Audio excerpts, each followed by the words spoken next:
January 23, 2022. A federal highway in Tatarstan, Russia. The morning was bitterly cold. By around 9 a.m., in the parking lot of a roadside cafe called Turi, truck drivers noticed a white car, a Russian-made Lada Priora. The vehicle was sitting motionless, its engine off.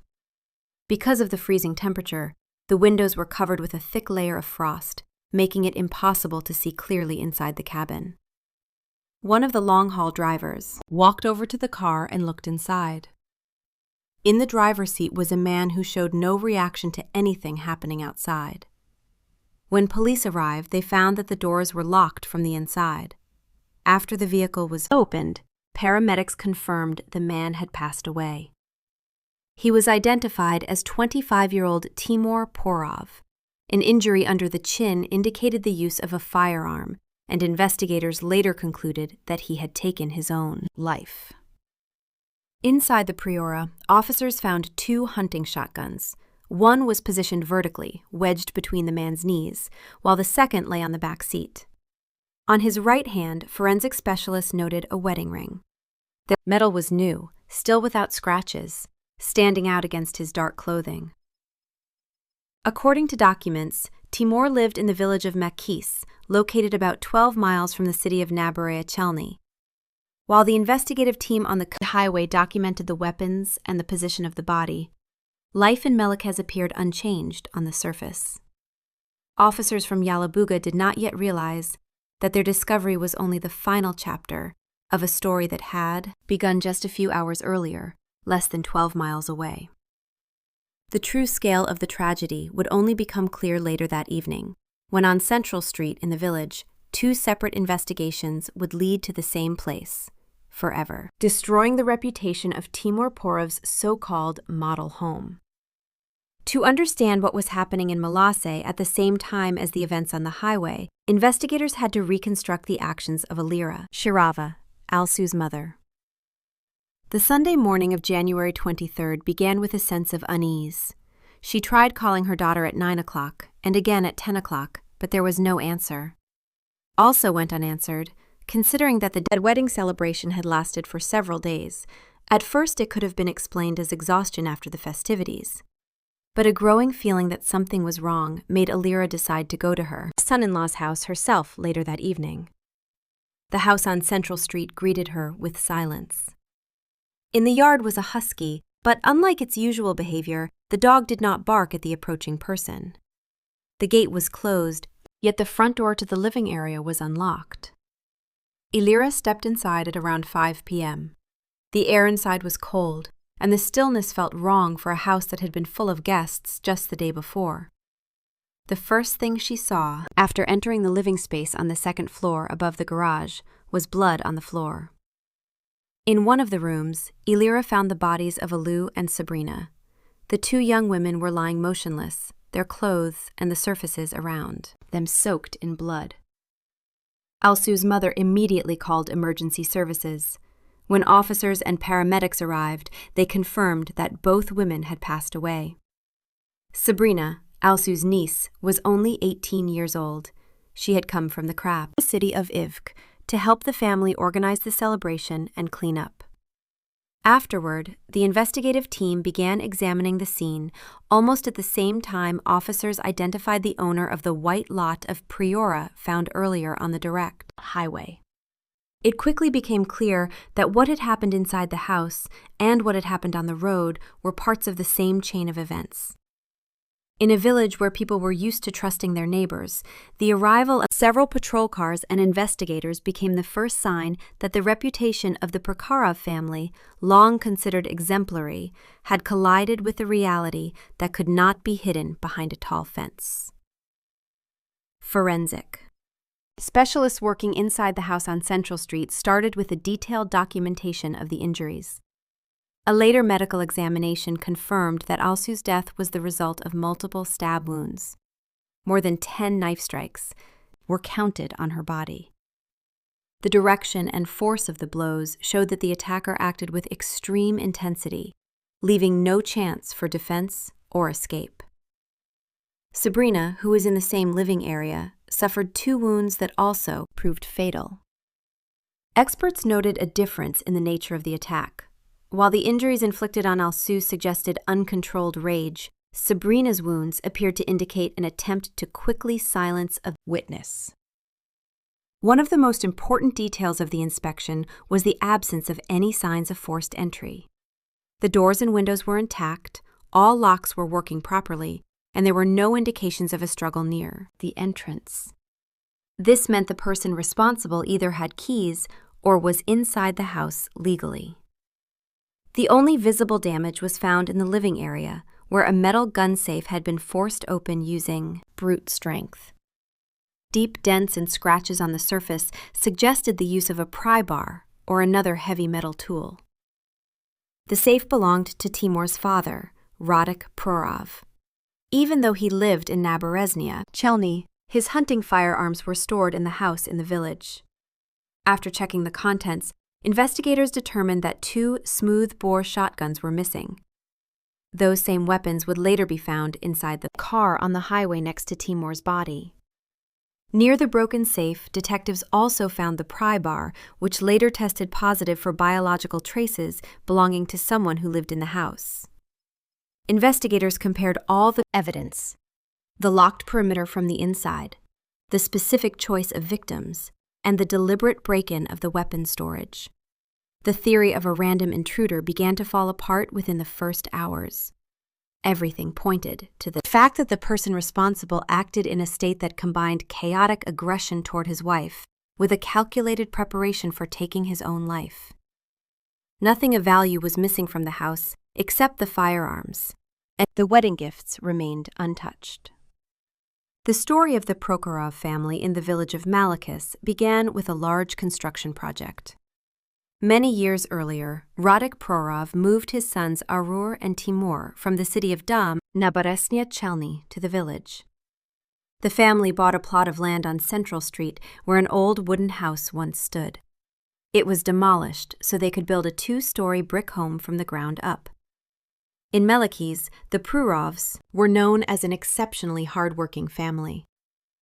The father was a professional builder, and his sons had helped him on construction sites since early childhood. During that period, the family went through a tulip loss. While the boys were in their final years of school, their mother was diagnosed with cancer and passed away within a few months. Later, Radek married again. Timur and his brother accepted their stepmother calmly, and the household kept the same strict order and work discipline. Timur grew up energetic and active. During school vacations, he worked part-time on a local farm, and in the evenings, he attended dance classes at the village community center. After finishing school, he served in the Navy, returning home in 2018. Almost immediately, he began working as a bricklayer in his father's construction crew.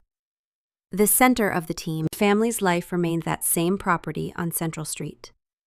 While the main house was being built, the Porovs constructed a solid garage, and the second floor above it was turned into a fully livable space.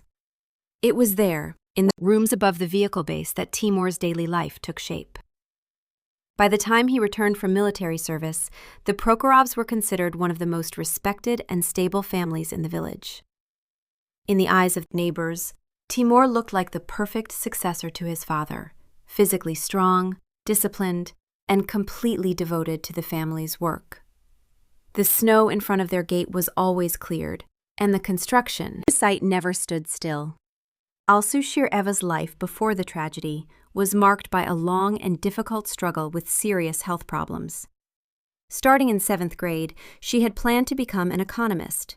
She studied specialized books and followed business news, preparing for a future career. But in her final year of school, those plans had to be put on hold.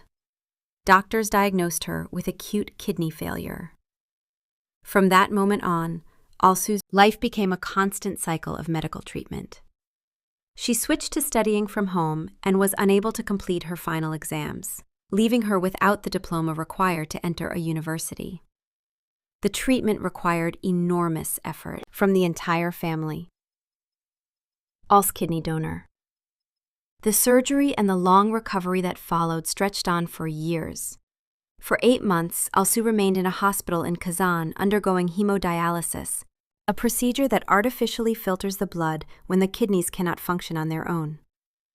After that came another 4 months of rehabilitation in Moscow. Throughout this entire period, Al-Su lived under strict dietary limits and constant medical supervision. The illness left visible marks on her appearance and physical strength. People around her often noticed her pale complexion and occasional swelling in her face, both caused by her medical condition. Understanding that a university education was no longer possible, Al-Su adapted to reality. She completed courses in eyelash extensions and nail care.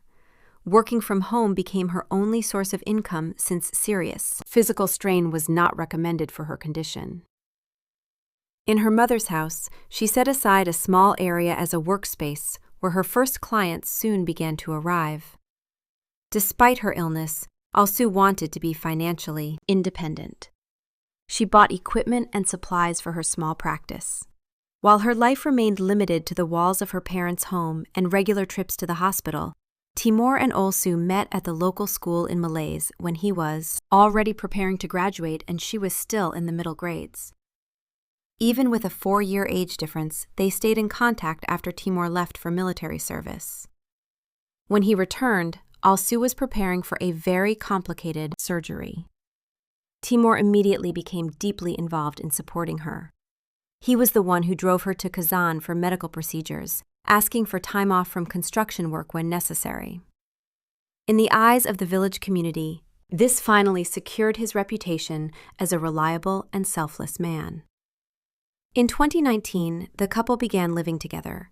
They moved into the second floor of the solid garage on the Prokhorov property, a space Timur had arranged especially for them. It was a fully livable area with a kitchen and a small living space located right next to the main house. Their daily routine looked completely ordinary for the village. Timur left early in the morning with his father's construction crew, while Alu worked with clients and took care of the household. Neighbors often saw the same scene. She would walk him to the door in the morning and meet him again in the evening. In public, the couple always appeared calm, and Al-Su often said that Timur treated her with exceptional respect. Al-Su's online pages became a showcase of their family life. She actively posted photos of trips, home-cooked meals, and quiet evenings together. In nearly every picture, Timur was described as her support and her greatest love. Timur himself remained completely silent online. He had no active pages and never responded to the public messages addressed to him. The dynamic between Timur and Al-Su was built on an unspoken social agreement, where their roles had been defined long before any official ceremony. In the eyes of the people of Melekes, their relationship looked like more than just affection between two young adults. It looked like an act of real devotion. A key moment that strengthened this image happened in 2018, when Al-Su needed money for rehabilitation after a difficult surgery. The local community center organized a charity concert with support from the villagers. Timur, who was part of a performance group, went on stage himself, helping raise money for her treatment. That moment turned their private story into something the entire village knew about, giving Timur the reputation of a man who always stood as a protector. This situation created a clear imbalance in the relationship. In a village where every action is quietly judged by neighbors, Al-Su found herself in the position of the one who had been saved. The details of their everyday life reflected that dependence. Timur didn't just drive her to medical procedures in Kazan.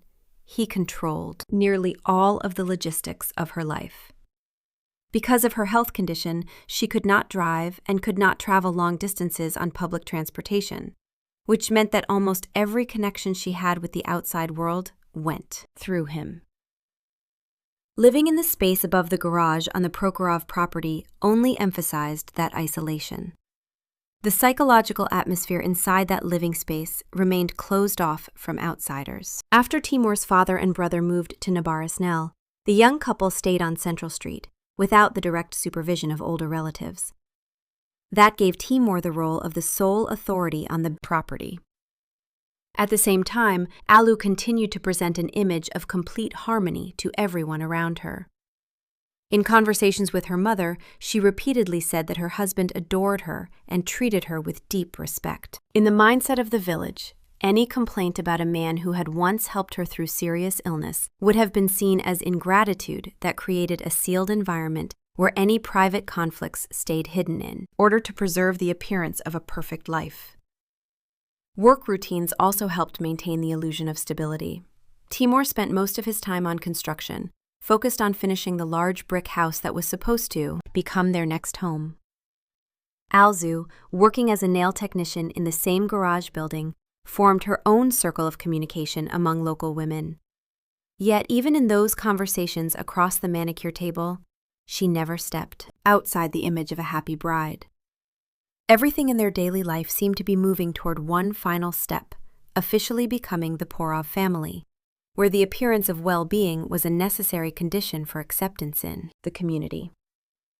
The official wedding ceremony took place on Thursday, January 20th, 2022. After that, several days of celebration began in Melakis, with relatives arriving from Naberezhny Chelny and Ivk. The gathering was held in the living space above the garage. During a toast, Alsu's mother, Ilfira Shirva, publicly thanked her son-in-law for the care and strength he had shown during her daughter's illness. She called Timur her son, and he responded by calling her mom. On Friday, January 21st, Timur and Alsu visited her parents with flowers and words of gratitude, a gesture that everyone saw as a sign of harmony between the two families. Saturday, January 22nd, became the final day of the celebration when friends were invited over. By evening, the guests began to leave one by one. The last to go were Timur's friends, whom he walked out to say goodbye. At that moment, only Alsu and her 18-year-old niece, Sabrina Soshnikova, remained inside the house. According to witnesses, by around 10 p.m., the atmosphere there was calm. Later, however, a detail appeared in messages Alsu sent to a friend. Timur, who had gone outside to see his friends off, was gone for nearly an hour, and that began to make her uneasy.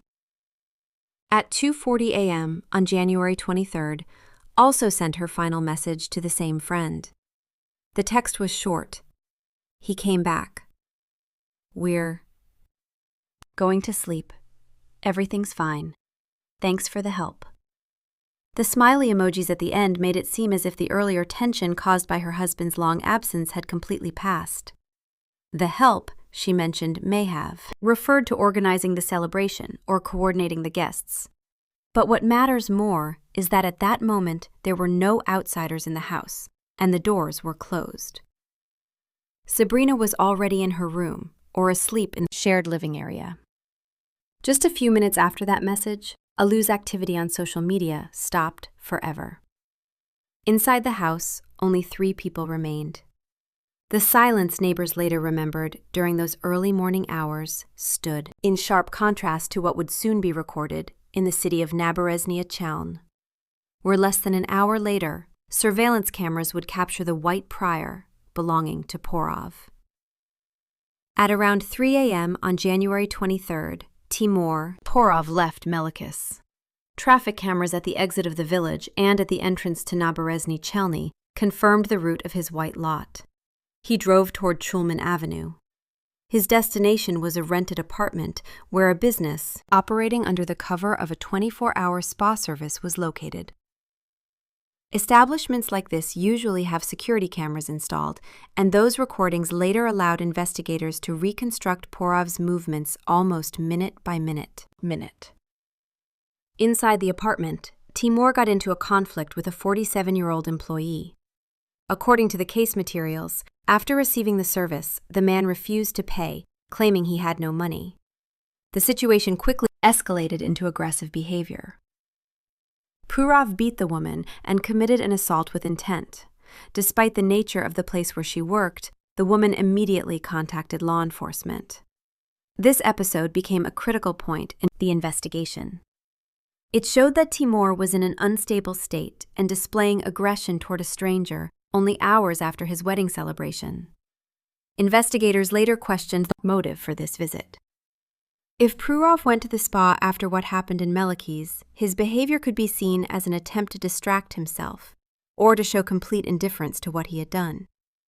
If the visit happened before the attack at the house, then the conflict inside the spa might have acted as a trigger for the events that followed. However, the timeline reconstructed from phone records and surveillance footage indicated that Timur was already in Nabeschelny after his wife had stopped responding to messages. After assaulting the employee, Prokhorov left the city and drove toward the federal highway. At 7:03 a.m., Timur logged into his social media profile for the last time. By that moment, he was already in his car, driving in the direction of Yalabuga. Inside the vehicle were 2 hunting shotguns taken from the safe that had been forced open earlier. Prokhorov's actions in Naberezhny-Chelny completely contradicted the version later suggested by relatives, who claimed he had been attacked by unknown people in Melikus.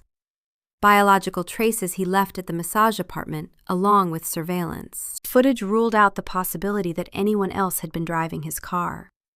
This was a deliberate trip made by a man who had already crossed a point of no return.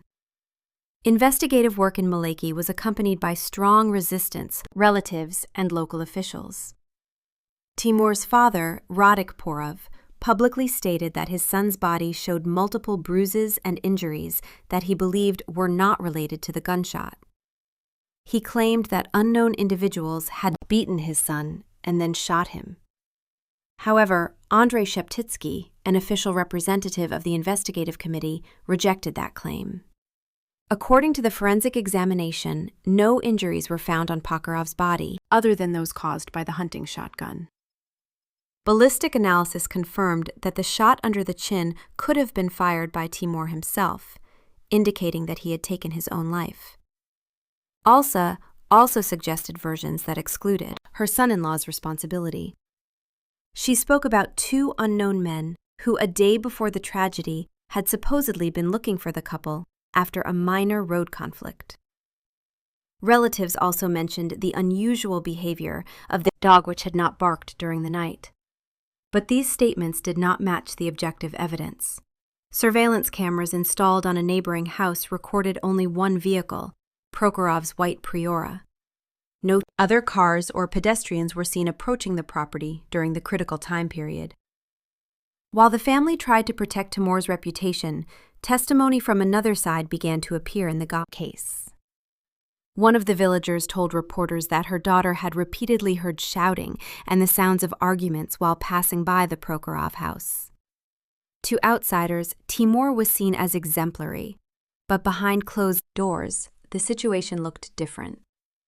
Investigators concluded that the couple's calm public image was part of a social facade, while tension inside the household had been building for a long time. All claims about the involvement of outsiders failed to find physical confirmation. There were no signs of a struggle with third parties inside the house, and every weapon involved contained fingerprints and biological traces belonging to only one person. Based on forensic results and the reconstructed timeline, investigators determined what most likely happened inside the living space above the garage. The attack began shortly after 2:40 a.m., when Alsu sent her final message as the primary motive. Investigators considered a sudden argument fueled by jealousy. The weapon used was a kitchen knife. Alsu was the first to be attacked. The number and nature of the wounds, more than 10 strikes, indicated that the attacker was acting in a state of extreme emotional agitation, delivering repeated blows aimed at vital areas. Sabrina Sabashnikova, who was in the same apartment, woke up because of the noise. She stepped out of her room and became a witness to the attack. The assault on the 18-year-old niece of Alsu happened quickly. 2 knife strikes left her no chance to resist or run outside. After both young women stopped showing signs of life, Timur Porov moved on to the next part of his plan. He took a pry bar from the garage and went up to the living area where the safe was located.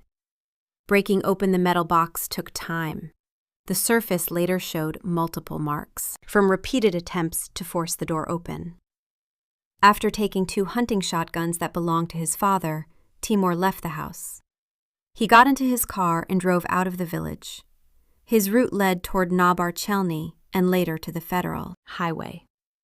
The condition he was in did not stop him from committing another attack in the city before finally ending his drive at the parking lot near the roadside Cafe Thai. The time gap between the discovery of Timur Purov's body on the highway at around 9 a.m.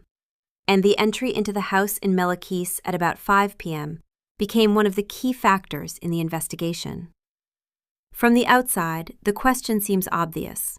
Why didn't police go to the house sooner? The answer lies in administrative boundaries and procedure. The scene on the highway was handled by officers from the Yalabuga district, identifying the man, checking documents, and transferring the information to the district where he was registered took most of the day. According to police reports, officers were sent to Malaki to carry out a standard procedure, officially notifying relatives about his death. At the same time, Alsu's mother, Ilfira Sharava, disturbed by the silence, decided to go to her daughter's house on her own. Near the gate of the property on Central Street, an unusual situation happened. The officers who arrived to report the mother's death on the highway met Ilira, who had just discovered the bodies inside the house and had already called for help. The investigation into the double crime in Melts lasted about 6 months. In June 2022, the criminal case was officially closed. The reason was the death of the only suspect, Timur Purov. Russian law does not allow a trial after the suspect has died, so no court verdict was issued. However, the case files contained enough evidence to establish responsibility. Genetic testing found the blood of Alu and Sabrina on Timur's clothing and on the handle of the knife. His DNA was also discovered on the pry bar used to open the safe and on both hunting shotguns. Despite Timur's father initially saying he was ready to go all the way to Moscow to challenge the investigation's conclusions, no further attempt to clear his son's name ever followed. Relatives were given access to the case materials, and after that, the family's public activity stopped completely.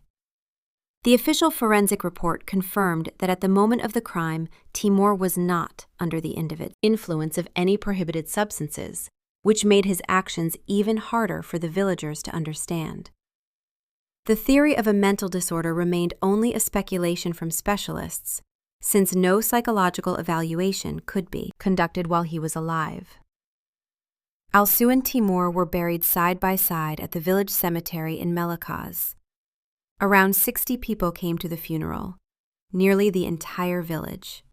Sabrina's parents took her body back to Ishvka burial. The shared grave of the Prokhorov couple became the final point in the story, bringing together the victim and the person responsible under one headstone. Life in Melikis slowly returned to its usual rhythm. But the question of what exactly pushed a young man, once considered exemplary, to destroy 2 lives and his own was never answered. The case was officially closed. Yet for many people in Tatarstan, this story became a reminder that behind the appearance of a perfect marriage, there can be hidden tension capable of turning into uncontrollable aggression. The Shattered Mirror, a lesson on love and mental health.